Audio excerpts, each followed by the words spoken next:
was in a place where we were still doing contemporaneous interviews. Okay, it's 08:47 hours. It's the 25th of July 2011.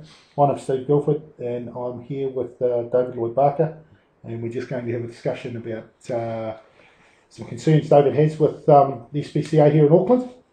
So David, just before we turn the recording on, I basically just gave you a bit of an outline about how we'd run today.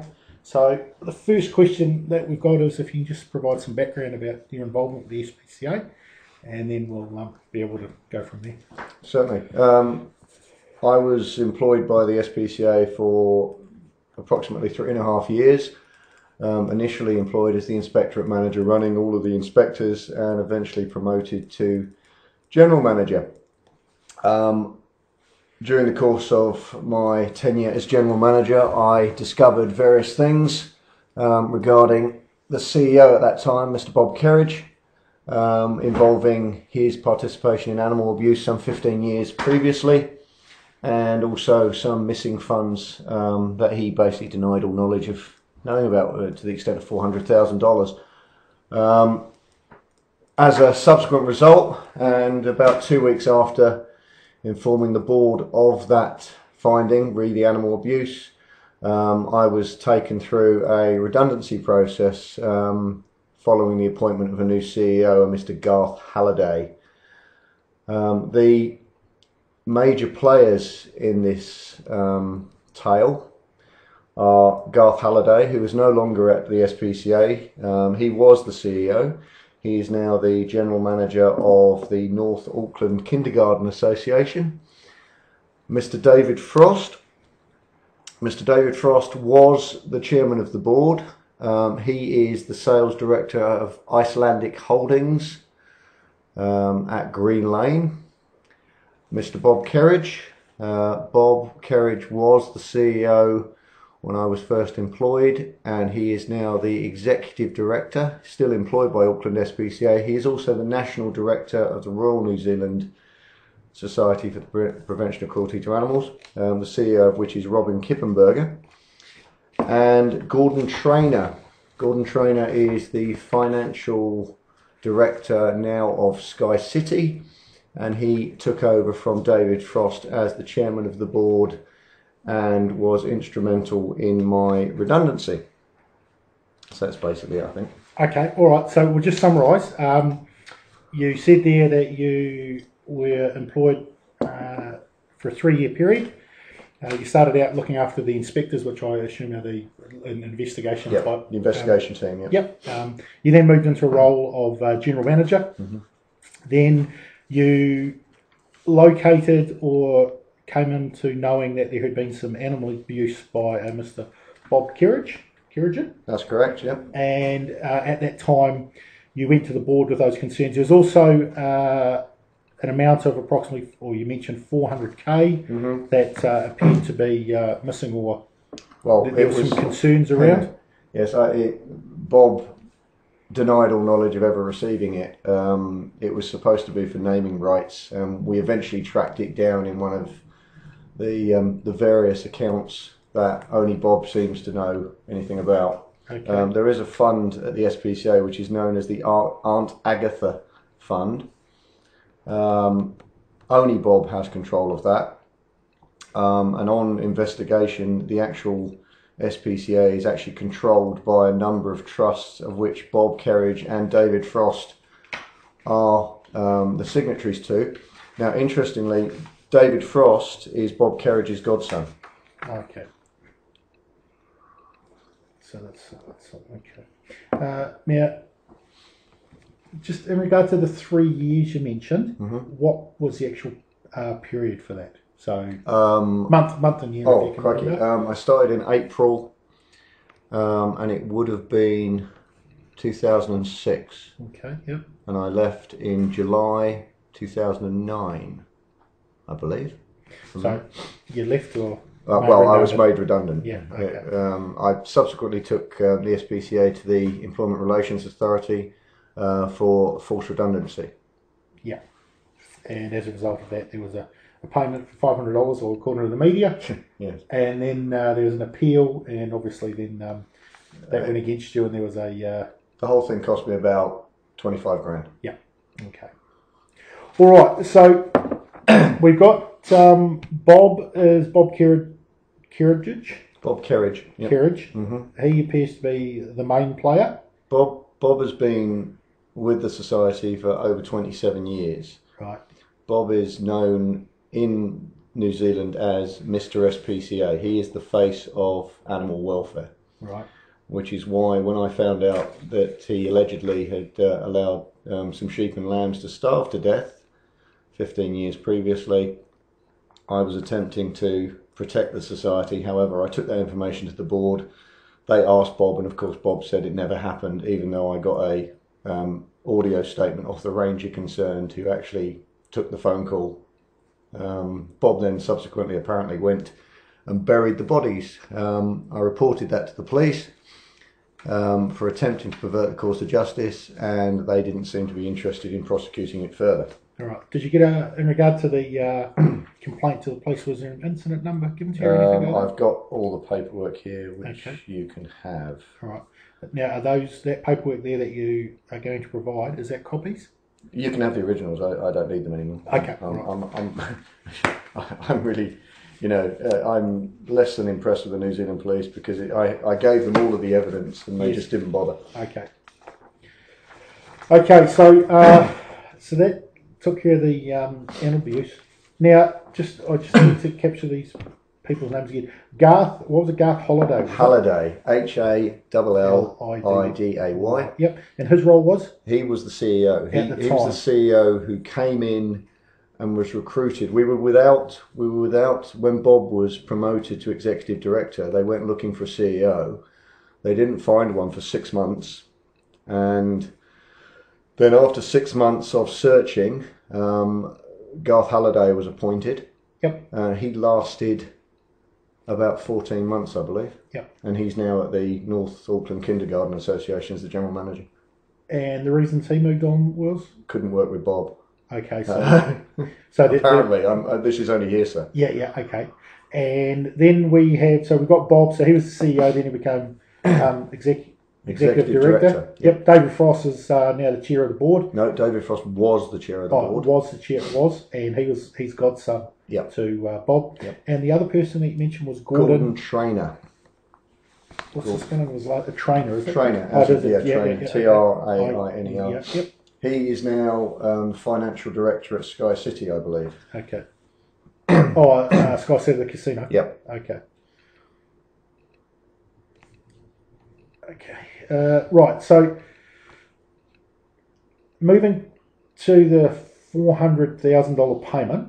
Yep. Can you provide some more detail around that? Basically, there was an email that I got from a gentleman concerning the estate of a guy called F.G. Pope, I think it was, and basically asking where the bequest of $400,000 had gone. I asked Bob. He said he knew nothing about it because apparently Bob had promised to name a building after the guy who died. Right. We were in the process of building an animal recovery centre.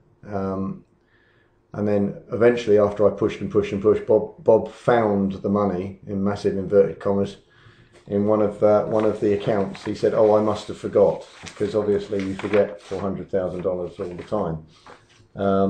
He tends to treat people who give bequests with considerable amount of contempt. Right. If it's not over $1 million, it's really not important to Bob, Okay, so but he found the money. I mean, I'm not suggesting that he's hidden it. I'm suggesting that it's part of the sort of.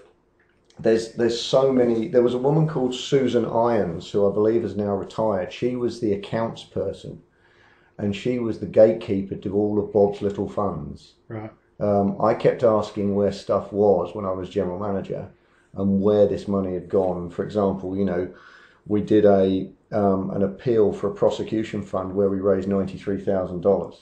Right. It was all supposed to go into a prosecution fund, and none of it did. Okay. It all went into the general sort of slush fund. I asked a lot of questions when I was general manager, like why we were spending $62,000 on a Volkswagen 4-wheel drive for the new CEO when we were a charity. Right. Why were we insuring the CEO's wife on that vehicle when she didn't actually work for the charity? Why that the board members were taking their wives and girlfriends to conferences which we were paying for? Yep. Why wherever Bob goes, Mrs. Kerridge goes, and she doesn't work for the society, and that's all paid for, and they tend to stay in 5-star hotels. Right.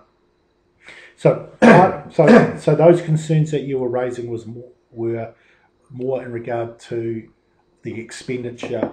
Well, yeah, of the SPCA. Well, my logic is that if you're a charity and you're getting donations off people, and people are actually giving you donations which they think are going to a certain cause, yep, or to the care of the animals, they don't expect that to be spent on 5-star hotels and flash cars. Correct. That's just my logic. Okay. You know, one that seems perfectly reasonable to me. Yeah.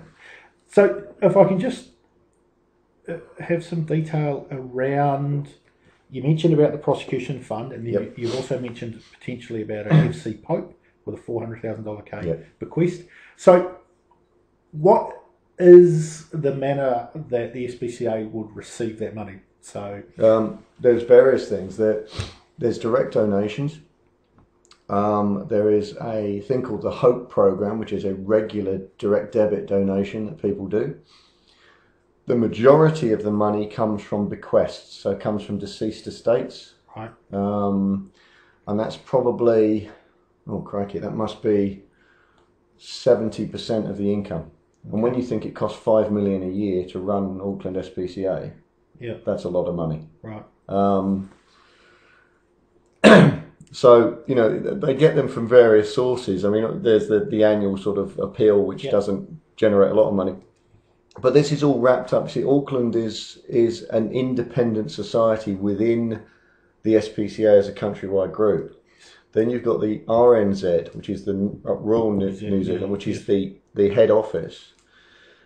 And that's another case in point. You've got Robin Kippenberger who runs that. Now, 2 years ago, or just over 2.5 years ago, she spent $93,000 on international travel. Right. For fact-finding missions. I know for a fact she used that money to go and see her kids in London. Right. So the whole. What I'm saying to you is the whole, the whole system is there to feather the nests of the people involved. Correct. Okay. Bob, as part of his contract, gets a brand new BMW every 3 years. Yeah. And as I mentioned previously, there was a Volkswagen Tiguan, which was purchased for Garth Halliday when he came on board. Yeah. As part of his package, and he was on $145,000 a year, plus the car. I've got all everybody's salaries there for you. Yeah. Okay. And I mean, it's just obscene. You know, it's just obscene. Yep. Okay, now for the going back to receiving the bequests from the deceased. Yep.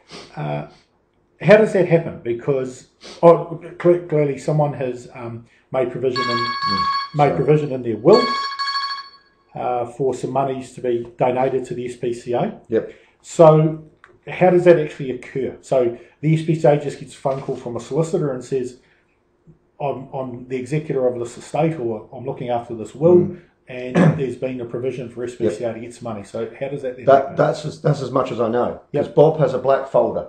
Okay. Bob controls all of the bequests. Yes. I basically, all I ever saw was the outside of this black folder and this long list of donations. And whereabouts is that a black folder? That's with held? Bob. Yep. He keeps that. Okay. Nobody else gets to see this. It's like the Aunt Agatha fund. Nobody else gets to see it. Right. And Bob will sit in board meetings and say, "Oh, we can probably get some money out of Aunt Agatha." Right. And I've got no idea what that money is, and nobody else seems to know either. Okay. So, if we can move into the attending the board meeting, because obviously you're the GM, so you would have been sitting in on these meetings. Yep. What are some of the things that are discussed at a board meeting? Oh, everything basically, from funding, from new projects, from staffing matters, Um, basically, I was pretty much kept out of the accounts. They tended to have those meetings in closed session. Okay. So, I only had a very scant knowledge of because basically I just kept asking Susan Irons, the accountswoman, and I wasn't getting anywhere.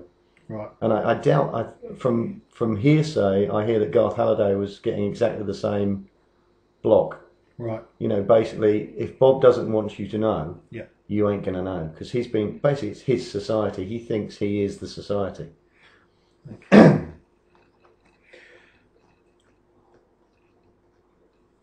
Okay, so the accounts are held separately. What interim accounting reports are provided? So if we can break that into obviously financial accounts are done at year end. Obviously you can run them through the course of that period, but clearly management accounts are normally produced on a monthly basis for reporting purposes. So what was the system that was used there? Susan Irons used to turn up at the board meetings and give us a summary of what was in the bank and how many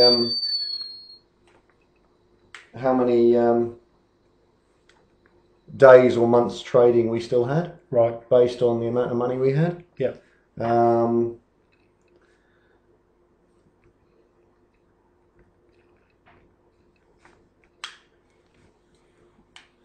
I call you back? And that was it. That was as much as I knew. Even as general manager, that's as much as I knew. Okay. Now, at the board meetings, discussions would be held in regard to, if I can use the term, the senior members of the organisation for either remuneration and or board.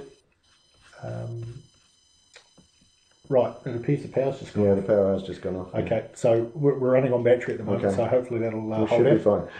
Okay. So when we're talking about you're on a salaried type package in your role, and at some point during the year there is a discussion around some type of bonus type system. So just talk about that. Okay, basically in 2007, 2008, I was approached by David Frost, who was the then CEO.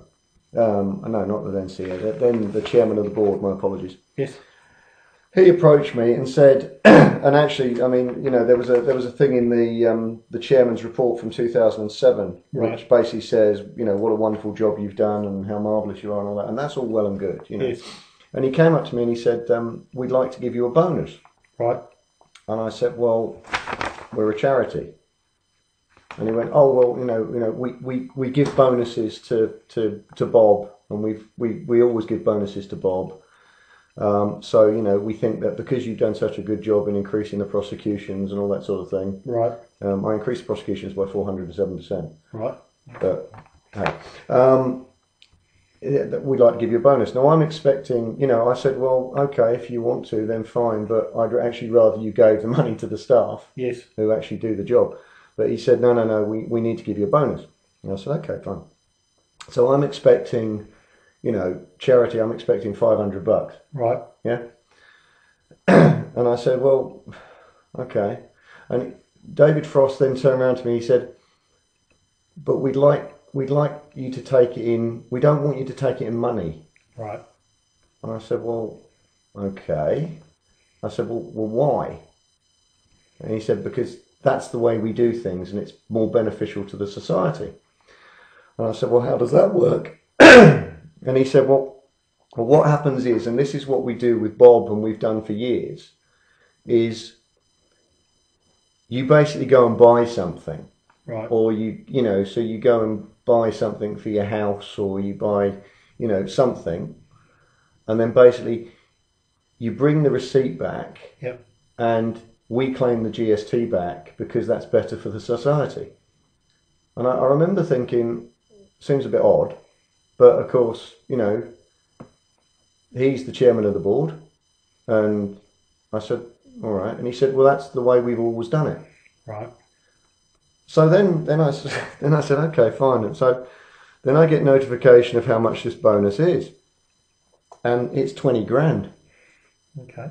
Which seemed odd to me, but of course, gift horse mouth. You Correct. don't. Somebody offers you 20 grand, you don't turn it down. And I said, well, okay. So I went and bought a car. Yep.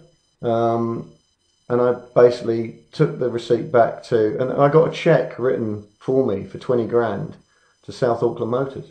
Okay. Now, logic dictates, and I used to see, it all seems strange to me because I used to see, round about this time, I was, obviously, because I signed, as general manager, I signed off all of the invoices. Yep. Yeah. I'd see invoices for TVs, and do you want a pen? Please. Thank you. I'd see invoices for TVs and new kitchens and stuff like that, right, relating to Bob's house. And I basically, I remember saying to David Frost and the accountsman, I said, why are we buying TVs? Yep. And they said, oh, that's Bob's bonus. Right. So yeah, so basically off I went. And logically, if I'm getting 20 grand, yep, then Bob must be getting even more. Okay. Was anyone else, or who else was subject to the bonus system? It was the general manager and the CEO. So general manager and CEO. Yeah. Okay. So obviously, once you have been made redundant from the organisation, new CEO was appointed. Yep, Garth Halliday. Yeah. Oh, sorry. Not CEO, sorry. New general manager was appointed. No, they made the position of general manager redundant. Oh, so, okay, so that's how they got. That's how they got around it. Yeah. Yes. Yeah. Okay, so can it be then fair to say Garth would have received a bonus as well? I'm not convinced he was there long enough, quite frankly. All right. Okay. He may have got to keep the car. I don't know. Right. Okay. I don't know what happened about him because I had no contact with him after. Okay. After I left, apart from them demanding their legal expenses. Now, who? Yeah, try that one. Yeah. Right. So we talked about Susan. Susan Irons, yeah. Correct. Who looks after accounts? Yep. She's now retired, I believe. Okay. So, what external accounting provider or organisation do they use? Every year, the annual accounts were audited, I believe, by KPMG, and then they were done by another company. And I remember that the year I was general manager, we actually changed auditors because it was either KPMG or one of the accounts companies complained because they weren't being given the information that they asked for. Right. Basically, it's like I say, Susan Irons was the gatekeeper to Bob. Yes. Okay. And she would only give them the information she thought that Bob wanted them to have, or Bob told her that they should have. So obviously all of these little accounts and these little things that nobody knows nothing about, that they actually walked away, I believe, because they couldn't provide correctly audited accounts. Okay. So in regard to the bonus that you have received, one-off 20k, you purchased a vehicle. 20 grand, yeah. I bought a vehicle, the whole cost was 32 grand. Yeah. That was in the 26th of the 3rd, 2008. Yeah.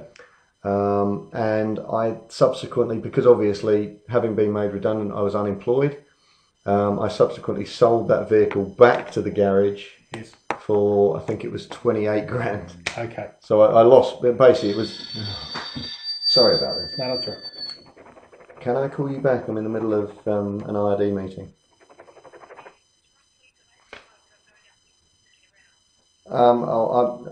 Yeah, go out west, hang on. Yeah. Yeah, okay, so this is, I think the battery's going to run out short. I'm going to find a handwritten note. But it's okay, so Bob's been in this role, doing this thing for about 25 years. Yep. 27. 27. Yeah. All right, now you definitely got some documentation. Yeah. So in regard to the board minutes, is it documented in the board minutes that someone's going to get a bonus? It will be, yeah. It will be. I haven't got them. No, I appreciate that. So it will be, yeah. right. Are those board minutes made public in any way? No. No? Okay. So who would hold the board minutes? They are held.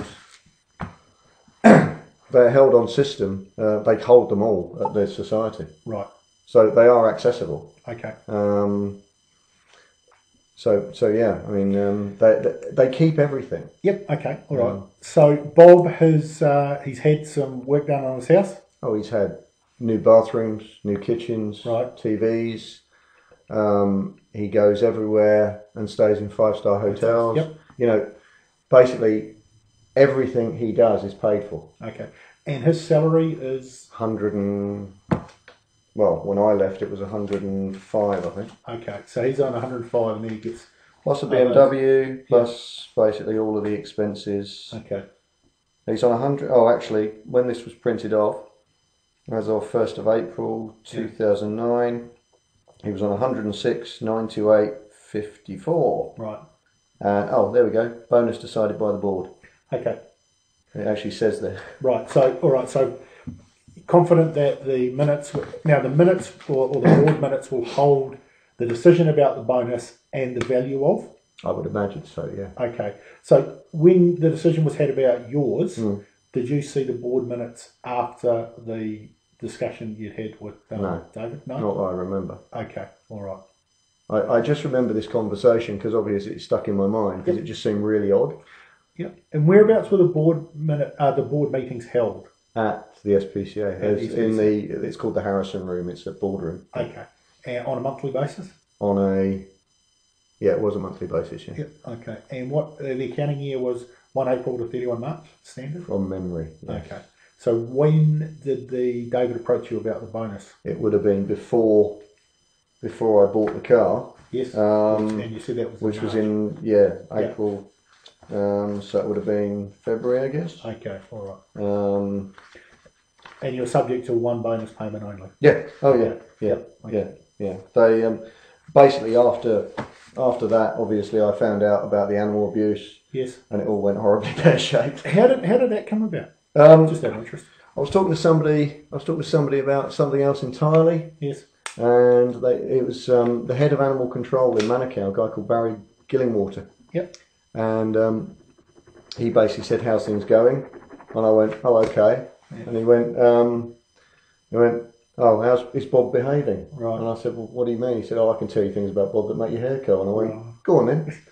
And it just all sort of cascaded from then. Yes. I then found the ranger who'd taken the call about these sheep and lambs dying, and basically what happened was he phoned up. He got a call from this neighbour in Flatbush, basically saying that these sheep and lambs were dying, and he said, "Do you know who owns them?"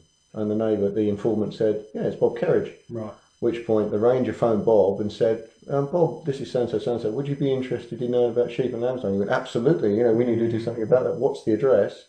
Gave him the address. It all went really quiet. Yeah. Next thing, phone's been put down. An hour later, the informants phoned the ranger back and said, "Bob Kerridge is here burying the bodies, don't you?" Oh, okay. He then went, basically, when I flagged this up to him, I sent him an email, "Do you know anything about sheep and lambs dying?" And he sent me an email saying, "Digging for dirt will no doubt rebound on you tenfold," which was fairly prophetic. Yeah, so it's an old one. Oh, he actually denied ever living in Flatbush. Right. But when I looked through his personnel file, I found a headed piece of paper which is actually the address of where he was. So the man's a consummate liar. All right. So he obviously holds a profile in the SPCA nationally. Yeah. Oh, he's a New Zealand icon. Okay. So basically, you're taking on a New Zealand icon, which is the mistake I made. You don't take on Bob Kerridge. Right. He's got rid of 3 GMs and 1 CEO so far. Right. Okay. All right. Now, in regard to documentation, yep, it's held on site at.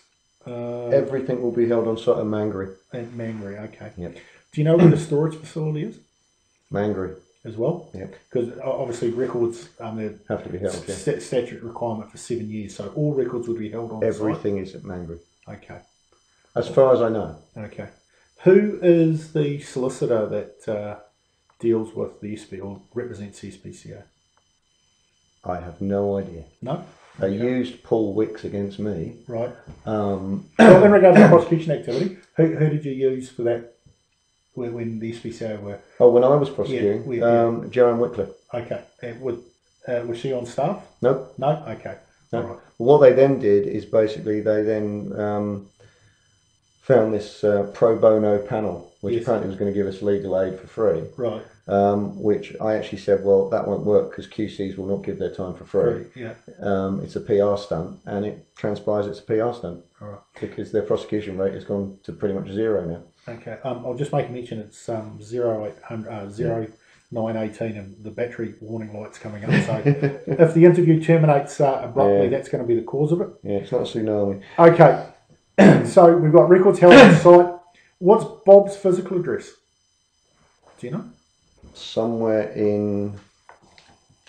I did have it. Somewhere, I can get it. It's somewhere in... I think he lives in Mount Wellington. Okay. Who does the not RSPCA. Who does the SPCA Auckland bank with? I think it's the ANZ. All right. Signing authority on check setter you made mention about Bob, Susan, and it'll be the CEO. Okay. And did I have signing authority?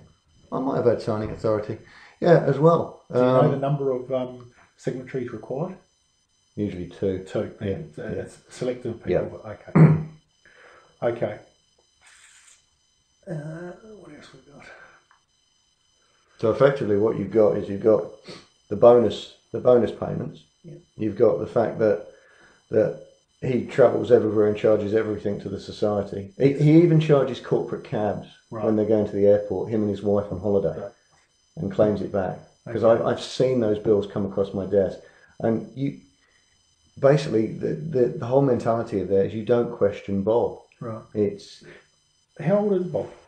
73. 73. Okay. Do you know, or what other interests does he have? And I'm talking about business other than the SPCA. That's it. That's his life. That's his life. Okay. Yeah, he was something. His father was Kerridge Odeon, and he was running Kerridge Odeon, to my understanding, and then he lost all that money. So that's the theatres. Yeah. Okay. Right. Which, I mean, it's only what people tell me. I've got no idea what it was, but yeah, apparently it was a big cinema complex or something. Correct. Yeah. He's something to do with the St James Theatre as well. Okay. Some sort of. He's on various. If you look at Company's House, he's on about 5 trusts that control the SPCA and the National Animal Welfare Committee. Okay. So he's got his fingers in lots of pies, all to do with animal welfare. Right. I don't know what else he's got going on.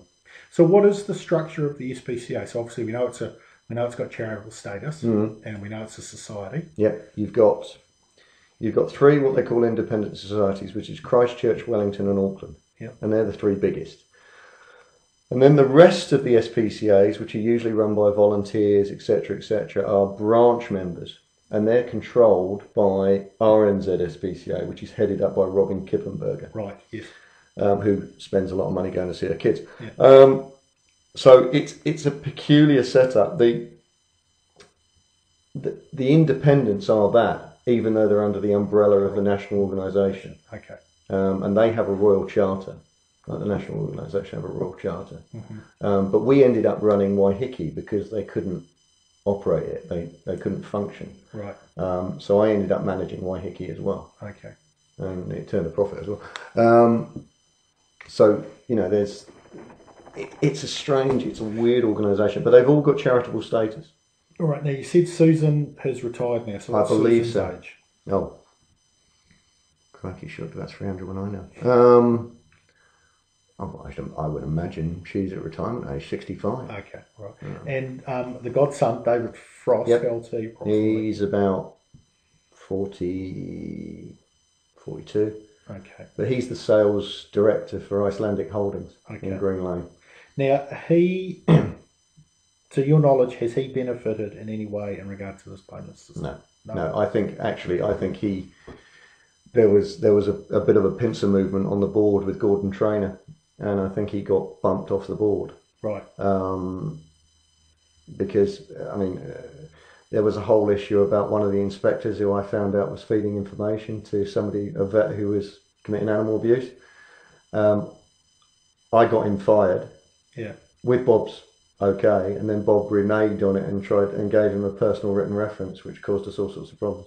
Okay. So I tried to prosecute this inspector, and Bob was saying, "Oh, you shouldn't have done that." I said, "Well, you agreed to it." Mm-hmm. He's very. There's two sides to Bob, basically. There's the public side, mm-hmm. where everybody thinks he's a nice, lovely man, and yes. and there's the actual side where he's actually a nasty, conniving. Okay. He's not what everybody thinks he is. All right. Could you estimate in the time that you were there the bonus sitting at, and we're not talking about what you class as an appropriate expenditure, mm-hmm. but just in regard to the bonus, how much could you estimate that to be at? Well, 3 years, he probably would have got 30 grand a year. Okay. So there's 90 grand he would have got. Yeah. And if you extrapolate that over 25, 27 years, okay, a shed load of money. Correct. Okay. Because my maths has never been great. That's why there's calculators. Okay. So, so just going back, so invoices are held on site. Yep. Right.